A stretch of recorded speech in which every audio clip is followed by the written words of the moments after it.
himself, he growled, "What was that you said about $30?" The growl had no effect. Darcy's confidence had been stiffened by the little interlude of the chair. "My prices have gone up," she informed him. "The devil they have! Beg your pardon, Miss Whatcha-my-name." "My name is Cole." "Miss Cole, look-a-here now. Do you think your work is worth $10 more than it has been?" "Put it this way. I think you've been paying me $10 too little. Don't you?" At bottom, Mr. Regal was a fair-minded as well as a shrewd person. Moreover, he had been tremendously impressed by the unsuspected physical prowess of this queer specimen. To catch him in mid-flight and reestablish his equilibrium had required no mean quality of muscle.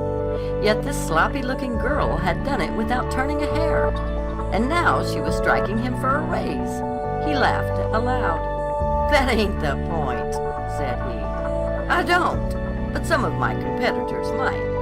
Let's say 25 for the next half dozen. After that, 30. And this one goes as is." "Right," said Darcy composedly. Exultant, she went out into a dusk of wind and rain, such as would have swamped her spirit in misery aforetime, and fought her way joyously through it, ending her journey by taking the long flights of the apartment 2 steps at a time, and singing as she sped. Outside the door, she had noticed a taxi.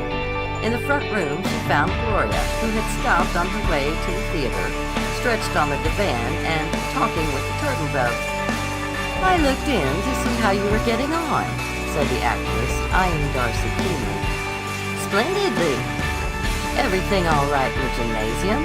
Did Andy, Oh yes, it's all right," hastily broke in the girl, having no mind to hear the felonies discussed by her flatmates.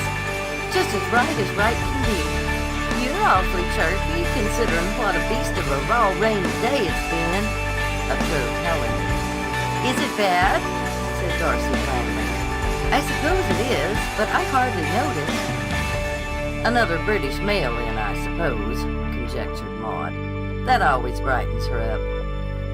"If there is, I haven't got anything yet," answered Darcy, who had neglected to consult the morning papers for the incoming steamship entries. Her myth involved so many supporting lies that it was difficult and ticklish to keep it properly bolstered up. "Has she told you about the Britisher, Gloria?" asked Helen. "Monty Vasey? Of course. I know him." "You know him?" cried Helen and Maud in a breath. "What's he like?" "Oh, he's all that Darcy thinks he is," smiled Gloria. "It's years since I've seen him. To put it English-wise, he was by way of being horribly smart then. Just where is he now, Darcy?" "Near the Siberian frontier," said Darcy shortly. There was a gleam in Gloria's eye that she neither understood nor liked. "In one of the 22 subwars that signalized the universal peace, I suppose," laughed the actress. "Or is it 29? "I thought long engagements weren't the thing in England," said Maud musingly. "Particularly in these uncertain times when anything might happen." "I think that's pretty horrid of you, Maud," retorted Darcy with carefully assumed sadness, smothering a private and murderous wish that anything would happen to her homemade fiancé. "I don't mean it that way. If I were really engaged to an Englishman on active service, I'd go over and marry him on his very first leave." Casual though Maud's really sounded, it brought red to Darcy's cheeks and a livelier gleam to Gloria's eyes. The latter turned to Darcy. "Why not tell them?"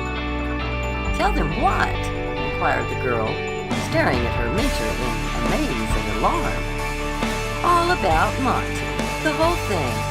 You know I claim a partnership in him." By a mighty effort, Darcy suppressed a gasp. What was Gloria up to now? "Go on," the actress urged. "Tell them." I can't," stammered Darcy, which was exactly what the feminine Machiavelli on the divan was maneuvering for. "Shy?" said she sweetly. "Very well then. I'll help. May I? Receiving a dubious nod, Gloria proceeded. Sir Montrose Facey has finally got his leave. He'll be here about the middle of October. That gone feeling came over Darcy. By the 15th? Asked Helen eagerly. In time for our wedding? No, that's the unfortunate part. We hoped we could make it a triple wedding. That's the little surprise Darcy has been waiting to spring on you. Can't he make it? Asked Maud. The notion of a titled adjunct to her marriage appealed strongly to her practical mind. Not quite. The best he can do is the 16th, possibly later. So they'll be married quite quietly from my apartment and have a month's honeymoon before he goes back.